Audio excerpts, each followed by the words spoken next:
I got this little story about being on a troop ship.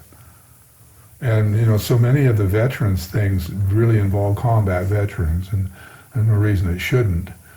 But more people, and so many people have served and have gone through extraordinary circumstances in the process of that weren't combat, that were just getting there, or whatever it took to be there, living in bad circumstances, uncomfortable circumstances, varieties of things. And the one that the troop ships, they had a circuit of troop ships that sailed around the Pacific, went from Seattle to Alaska to Japan to Korea to Germany, back to San Francisco, and they made that trip once a month. And you would load up on that, and then it just went in a circle. When you got off, and then when you left that place, you got back on it and went the rest of the circle. What year are we talking? Up to 1960. It was these were used in World War II, and then they just continued to use them for their transportation systems. Then they started flying everybody. But it was, I went to Alaska on a boat, and I came back on a plane. It was the first draft to come out of ADAC on a plane. It was like, thank you, Jesus. Yeah, right. Because the boat was so bad. And the weather. Yeah, well, the North Pacific, and we went into that in this big troop ship with about 4,000 people on it. And half of them started vomiting about 18 hours out. We hit the rough water, we hit the big water, and that boat is moving. It's moving in all directions. You're not used to it. You're crammed into these little compartments. The 4 bunks stacked over the top of each other. The guy in the top bunk pukes and it hits the bottom bunk. Yeah. The people puke on you when you're in the mess hall. Yeah. They puke on you in the ladder wells, and you're trying not to respond, not to puke, because it's really hard to not do it when somebody's doing it in front of you. So your whole goal becomes to not puke. You got a week. I'm not going to puke. I'm not going to puke. And you're trying to eat, and all they serve is SOS. It's 24/7. You can have SOS anytime you want, but that's all you're going to get. And half of them puke that up again, so it's all over the place. The puke slops on the decks, and you have to be careful, fall down in it, because it's so slick. Everything's really awful. And I'm walking, and the Marines always did the sentry duty on anything that had to do with the Navy. And so we were on sentry duty. As soon as we went on the boat, I got stuck on a sentry post in the civilian, in the dependents' quarters, walking up and down this hall and out on the fantail. And in the process of that, a couple of days out, this woman shows up at the cabin door, at her cabin door. And she's all kind of wrapped up in a sheet, and she just kind of asked me if I could take her to sick bay.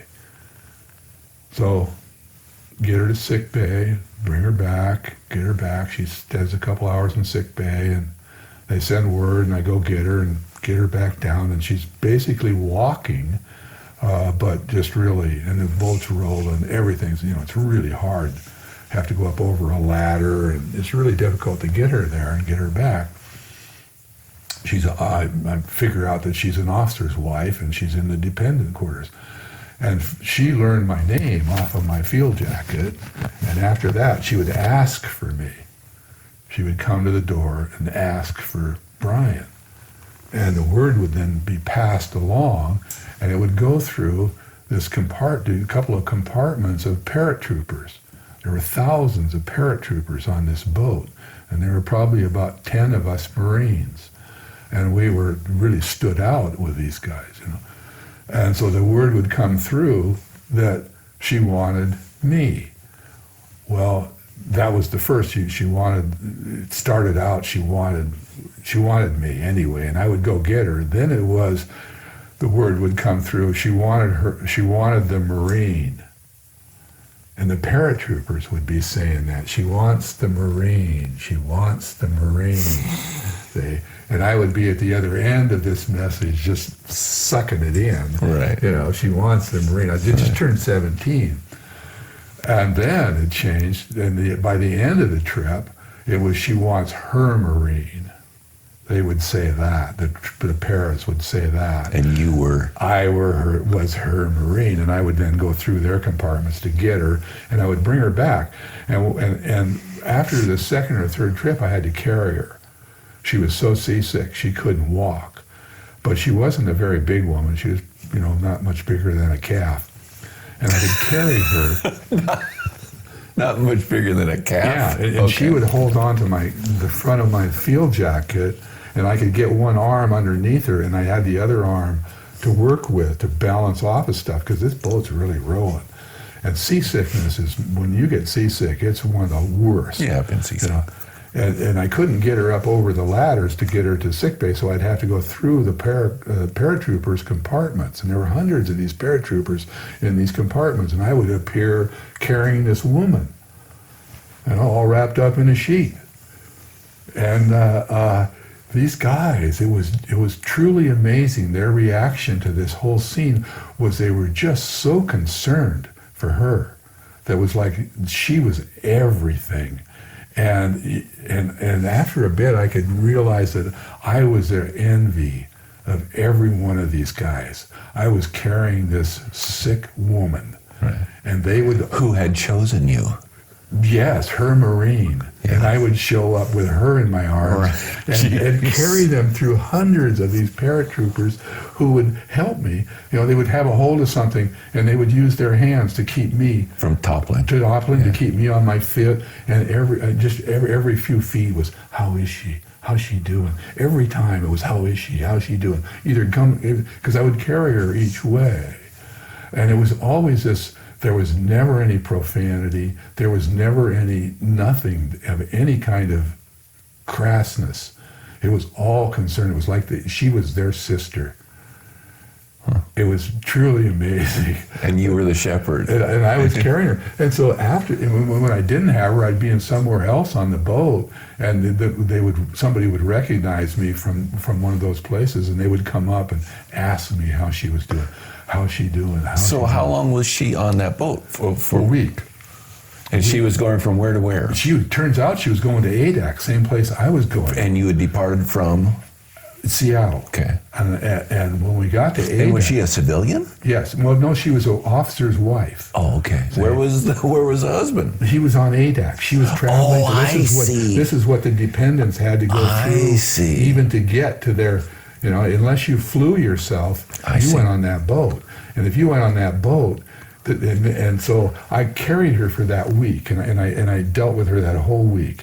And when we got to ADAC, I didn't realize that she was going there too, but the call came for me to go down and get her, and she wanted me to take her up to the gangway so she could get off the boat, I guess.